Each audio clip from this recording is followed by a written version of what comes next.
What's good and what up? It's your brother SamAnt. Hear it viral. Hip hop news. Do me a favor, family. Before we get started with the content, y'all know what to do. Go up top and hit that like button. All right, so one of the most highly anticipated testimonies that we've had in quite some time went down today. Tekashi 6ix9ine took the stand and ratted on a lot of his members that he did dirt with throughout his run in the music industry and his trolling online. We all knew that this day was coming. We talked about it numerous times on the podcast, saying whether or not it would be different if we actually seen it. We didn't know if New York courts allow cameras in there, but we knew we would hear some of the testimony eventually, and we're wondering, would it hit any different?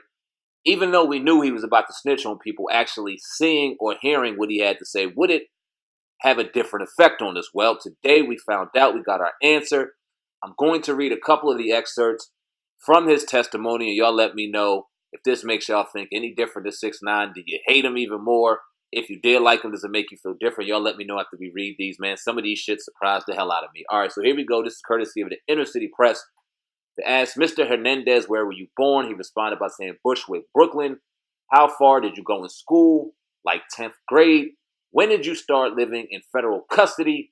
When did you start cooperating? He responded by saying the next day, the day after we were taken down. So it didn't take Tekashi long. As soon as the feds hit his ass to start singing, and we all know why. He gives further detail in his testimony. But going on, he said, were you a member, or the prosecution asked, were you a member of the gang?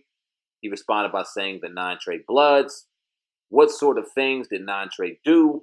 He responded by saying robberies, assaults, drugs. Then he was asked, do you recognize anyone in court? He responded by saying Anthony Ellison has a gray suit on. Mac has a brown suit on. Now, 6ix9ine also went on to say that he brought Hennessy, and at 370 Madison, he met Shotty. We with Little Homie. Also brought a bunch of red bandanas, met Pablo. Is shown a photo and says Shotty is Cafino Jordan. Then the government played a song loud.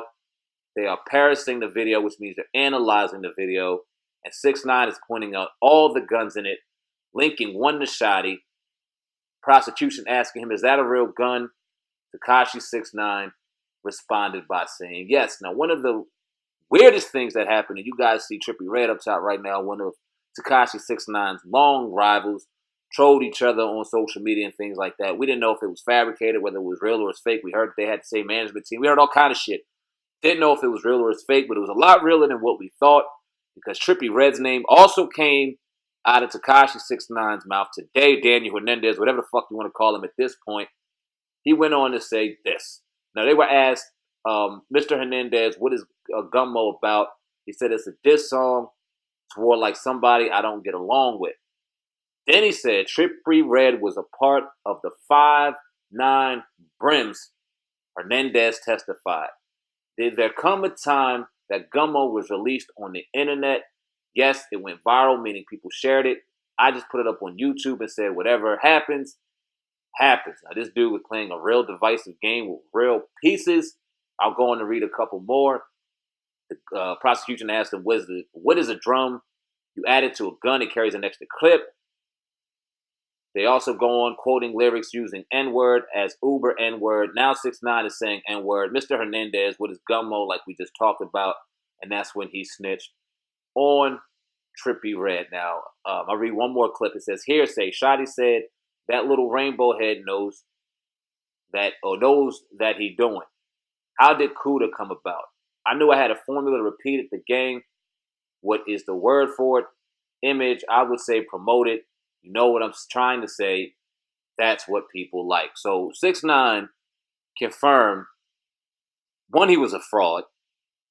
He was only out here to create entertainment created by a brand that completely got over his head and got just way too much for what that brother was really about. And two, the goddamn rap, man. What else can you say? I know that this is a very disturbing conversation that we just had to read, just to honestly know that he pointed fingers and put people away that rode for him, threw Trippie Red's name in there when yeah, they were long-time rivals, but no one had any indication that Trippie Redd was involved in anything or doing anything. The fact that you put his name out there and now have him involved is just is so fucked up beyond words.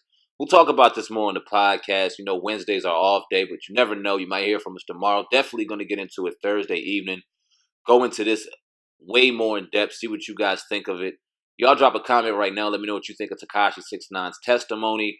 God damn, man, it's a lot to handle. I'm sure y'all about to go all the way in.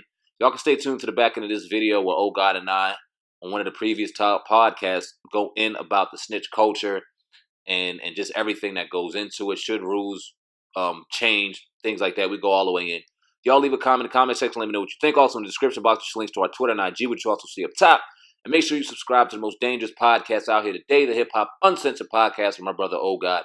We drop content 4 days a week. Make sure you stay tuned for that. Can't wait, man. Always trying to keep it raw, real cut here, raw hip hop news. Until next time, until next story. I sincerely appreciate each and every one of y'all, and I'm out of here, man. Peace. Hey, SamAnt, snitch culture. Since we're gonna, dig into that, and talk about everybody calling everybody a snitch, man. I think that, or I want to ask you, how do you feel about, the culture of snitching now? Do you think that rules need to change within the street? The snitch culture, do you think is good? Do you think it's detrimental to people? Do you think we should even be upholding that culture still, as Black and Hispanics and whatnot in our communities? How do you feel about the snitch culture now as it stands from what we know about it? It's an interesting dialect, man. When you got a situation where some of these people and some of the people that look just like us are in situations because this is the absolute last option for them, and they have to put food on the table, and you think about the environment in which they were raised and how things were kind of just forced on them, one can understand the rules of the laws of their land. But then you think about it now where it's like you got to understand and you got to almost know within those rules that at any moment, anybody I look at in the face, if conflicted with a real situation, is going to tell on me and save themselves. That's a part of it too. And I think that back then or back in the day, or even when we were growing up, things like that were not accepted at any cost at all.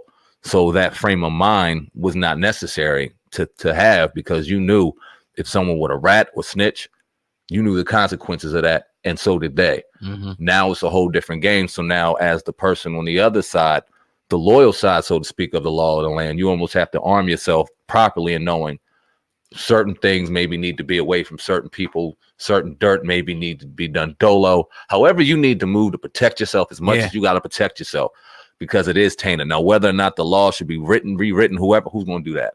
It ain't. Right. So you just got to arm yourself and protect yourself at all costs. I think that, I'll give an example again, man. Like when we had a conversation, I think it was Troy Ave and Taxstone. One of the examples that I gave, I said, remember when we was little, and I said we got caught doing something. I wasn't gonna be like, oh, he did it. You wasn't like he did it. Right. It was like a common thing, for us to have each other, back. Like even, within the gangs and even the police, they have this particular, code for a reason. It's to weed out, different people. So I think that, that's just like if we, at one point we own all this back here, like we're going to have a different code of conduct that we're going to have amongst each other. So we're not going to be, all right, you could do something. I'm not going to go tell the police that you did it. You know what I mean? So I think that it could be a good thing. And I think that it definitely could be a bad thing in some instances where somebody's terrorizing the community, terrorizing the neighborhood, pumping drugs in the community and whatnot.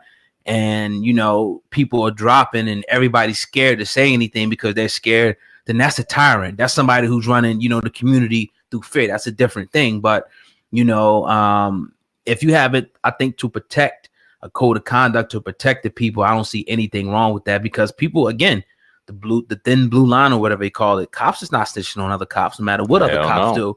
You know what I mean? And most people in the street are not snitching. Even though we know we have some rats, some people do hold to that code. So I just say, whatever you grew up in, whatever, your thing is, just honor it, man. I'm not here to say, to look down on you for holding that code or anything like that. It's just your way of life. A lot of people's born into that. Exactly. And I'm not going to judge anybody to ever be born into that. And I would never go ahead and criticize them for moving however they want to move. It's just real unfortunate when you see potential and potentially great souls that are sitting behind bars right now for the rest of their lives because of certain situations that they were believing, but other people weren't. Mm-hmm. You were playing one game and it was an entirely different game being played behind your back. And it's a real unfortunate situation. You said it greatly, man. I couldn't have said it better myself, and just got to watch yourself out here, man. Yeah. And with that being said, man, somebody we know is snitching right now. Tekashi 6ix9ine is supposed to be taking a stand today. So hopefully tomorrow when we convene for the podcast, we'll have some exclusive information on what he said, who he told on, and we'll definitely have it here for everybody. But you got to subscribe to the Hip Hop Uncensored podcast.